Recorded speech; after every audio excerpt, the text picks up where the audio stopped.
Welcome to this explainer. Today, we're doing something really fun. We're going to break down the mechanics of a 5-minute supernatural thriller script called The Last Train. We'll be looking right under the hood of this creative brief to see exactly how it masterfully builds dread. You know, what makes this specific piece of source material so fascinating is how carefully it pieces together a terrifying atmosphere, all by using some very strict structural instructions. So, think about it for a second. How do you actually build cinematic horror in just 5 minutes without a single drop of blood? Let's dive into the constraints of this creative brief because it literally forces the creator to rely entirely on atmosphere and psychological tension. It's a fantastic challenge, right? Crafting absolute terror from scratch when you're explicitly banned from using the easy way out? There is absolutely no gore here, no graphic violence at all, just pure, unadulterated suspense. Okay, part 1, the blueprint of fear, establishing the rules. Before we even get to the story of our 24-year-old protagonist Arjun, we really need to understand the specific structural boundaries the creator was given. This was all laid out before the very first word of the story was even written.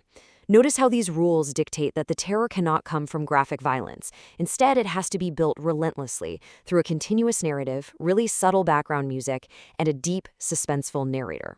The brief demands constant visual background and movement on a standard 16:9 canvas. And crucially, this is a big one, there are no unnecessary blank screens allowed. 0. That means the audience is never given a moment to rest or catch their breath. The dread just has to be continuous. Moving on to part 2, setting an eerie atmosphere in scenes 1 through 4. Let's step right into the story. Right from the opening frame, the instructions set an immediate tone of complete isolation. The sound design really does the heavy lifting here.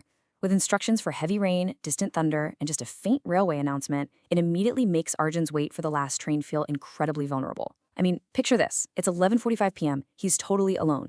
The script specifies flickering station lights, which injects the subtle, visual instability into the scene before anything supernatural even happens. And this brilliantly illustrates how tension escalates in a confined space. It uses a simple lighting blackout and a sudden, impossible arrival to completely shatter Arjun's sense of safety. He boards this unusually old, totally empty train and takes a seat. Then, the script employs a classic but highly effective technique. There's a 2-second total blackout accompanied by complete silence. It's like holding your breath. When the normal train sounds and lights finally return, the whole geography of the scene has changed. Suddenly, an old woman in a white sari is sitting right at the opposite end of his compartment. Which brings us to Section 3, the first supernatural encounter, breaking reality.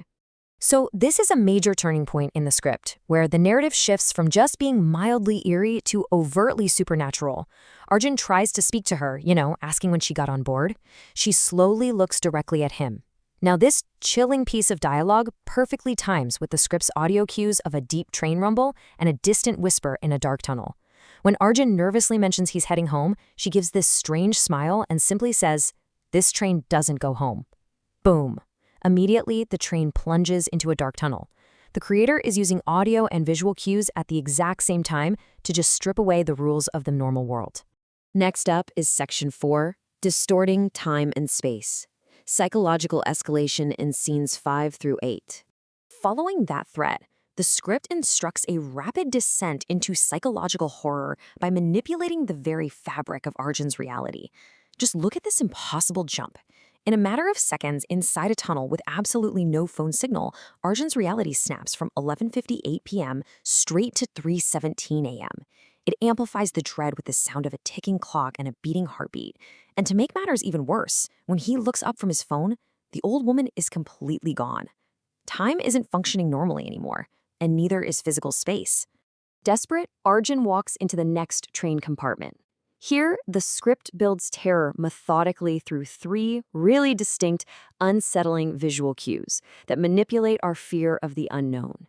First, there's the false hope of seeing other people, which is instantly dashed when he realizes their backs are all turned toward him.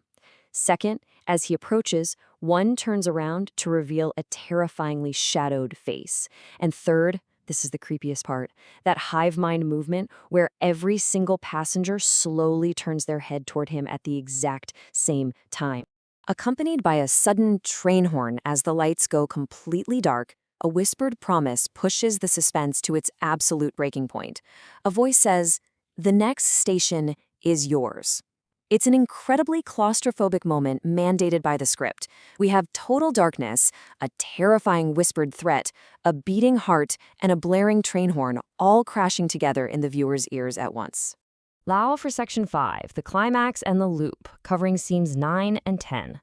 The crucial point here is how the script resolves this massive tension. And spoiler alert, it's not with an escape, but by trapping our protagonist in a circular nightmare. When the lights return, Arjun isn't on the train anymore. He's suddenly back on the deserted station. The clock says 11:45 p.m. again, and the train is leaving without him. It feels like a reset, until he checks his phone. By comparing Arjun's initial reality with the terrifying supernatural proof planted directly in his phone gallery, the script creates a lingering psychological impact. It proves he didn't just dream it. There's a new photo on his phone, and the old woman was right behind him. Finally, Section 6, an unsettling open conclusion and the final scare. Let's look at how this builds to a final, unforgettable confrontation. And remember, it does this while honoring the director's strict rule to avoid any graphic violence.